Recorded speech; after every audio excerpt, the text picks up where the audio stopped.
The Rolex is a symbol of luxury and status, pinnacle that shines on the wrists of the world's elite, embodying success, impeccable taste, and the decadence of the wealthy.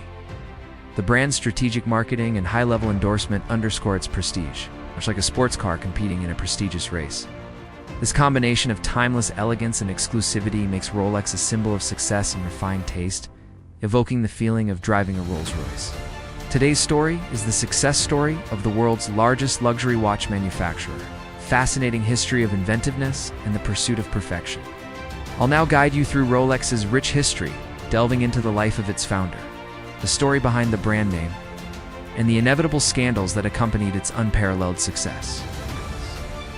This brand can be seen on the wrists of royal families, celebrities, religious leaders, presidents, warlords, and dictators alike. So I guarantee this will be a colorful story. Let's begin. Hans Wilsdorf. The founder Hans Wilsdorf, the man behind the Rolex brand, was born on March 22, 1881, in Kulmbach, Germany, into a relatively well-to-do middle-class family. His early years were filled with love and security, thanks to his parents, Anna and Johann Wilsdorf, who owned a successful ironmongery business. However, when Hans turned 12, a series of tragedies unfortunately struck the family. In 1892, his mother passed away after a long illness, and a year later, his father also died suddenly. After the tragic and sudden passing of their parents, Hans and his siblings faced uncertainty. Their uncles, who now became their guardians, sold the family business to finance the children's education. Hans was sent to the renowned Ernestam Coburg boarding school in Bavaria. Initially, the transition proved extremely difficult. His days were spent in solitude, and he struggled with the pain of losing his parents. The new environment was hard to adapt to, and he often felt like an outsider, leading to frequent teasing.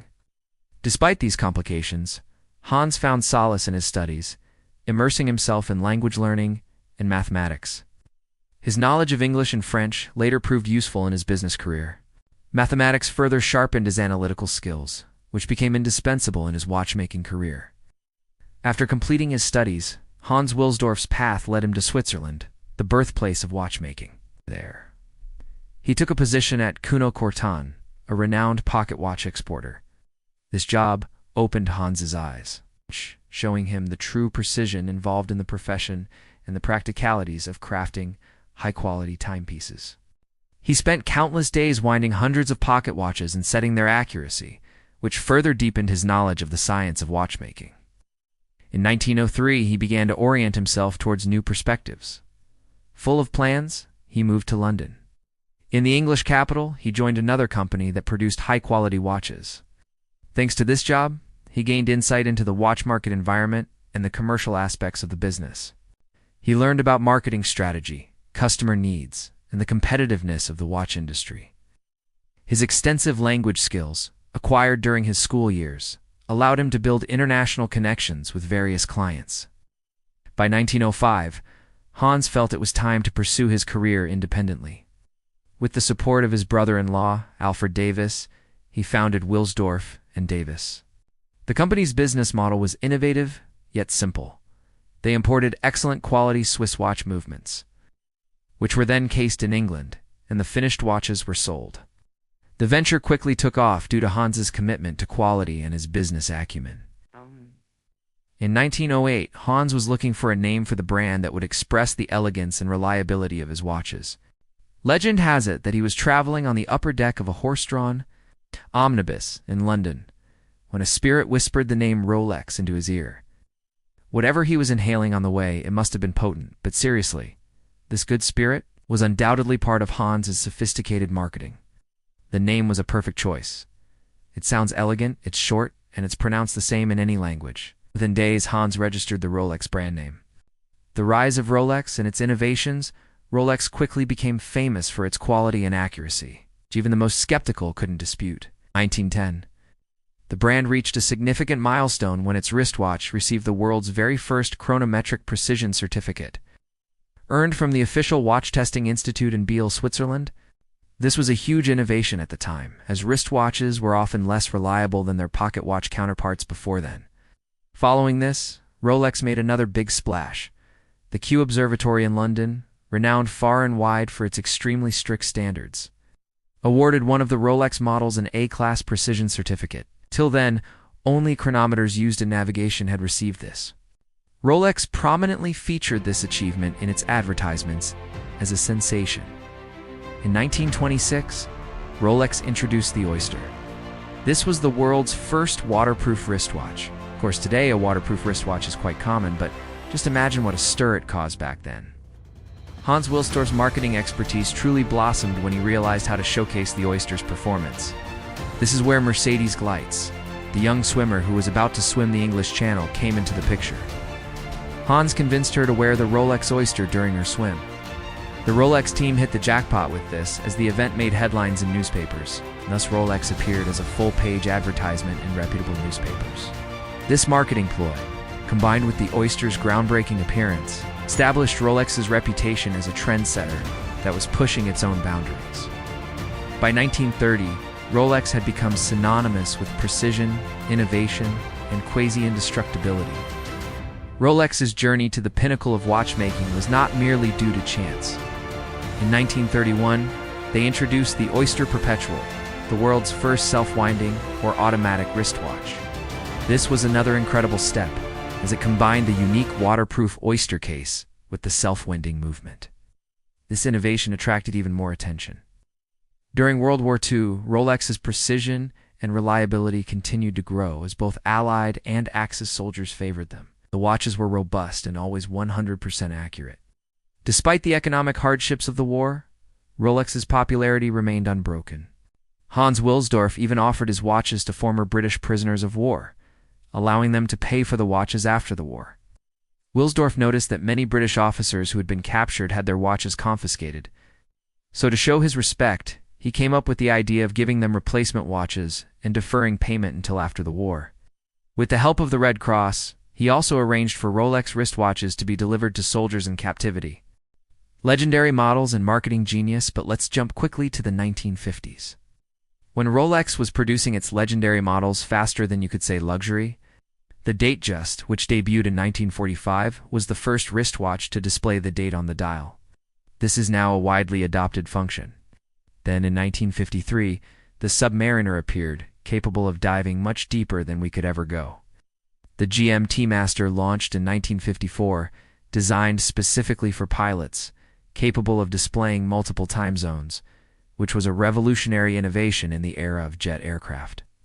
All of these models were tailored to the needs of specific professions, thus strengthening Rolex's brand reputation by offering something new to people who needed a watch capable of more than just telling time. Rolex's clever marketing also played a large part in this success. The brand name became intertwined with the extraordinary performance, most often associated with high-performance events and personalities. Sir Edmund Hillary and Tenzing Norgay conquered Mount Everest in 1953, wearing Rolex watches during their expedition. And let's not forget Malcolm Campbell, who broke land speed records with a Rolex on his wrist. These associations were not merely fortunate coincidences, but carefully planned and orchestrated steps, where Rolex was chosen by those who dared to push their limits. Hans Wilsdorf died in 1960, leaving behind a legacy that revolutionized the watchmaking industry. His death is remembered as the end of an era, though the foundations he laid unequivocally ensured Rolex's continued development. In his memory and honor, Rolex has remained the private property of the Hans Wilsdorf Foundation, which supports numerous charitable causes, reflecting Wilsdorf's lifelong dedication. The quartz crisis and globalization. The 1970s brought the quartz crisis, when cheap yet accurate quartz watches threatened the mechanical watch market as they could easily displace them. While many Swiss watchmakers struggled, Rolex's prestige doubled. They continued to handcraft mechanical watches, preserving their good reputation and heritage. Instead of succumbing to the quartz trend, Rolex further solidified its reputation as a brand representing timeless quality. The 1990s marked the dawn of a new era for the brand. With the end of the Cold War, a new wave of globalization and economic prosperity swept the world. Rolex seized this moment and expanded its marketing, reaching the growing Asian market and the rest of the world. The brand's advertising became available everywhere. From glossy magazines to sports event sponsorships, Rolex ensured it became synonymous with success and luxury. Significant sponsorships and partnerships. such as the Wimbledon Tennis Championships and Formula One races, consistently kept the brand in the public eye. Rolex is now undoubtedly a symbol of luxury and precision, with annual revenues exceeding $10 billion. Unlike similar luxury brands, Rolex remains the private property of the Hans Wilsdorf Foundation. This structure not only enables the support of charitable events, but also ensures Rolex's financial independence and unity.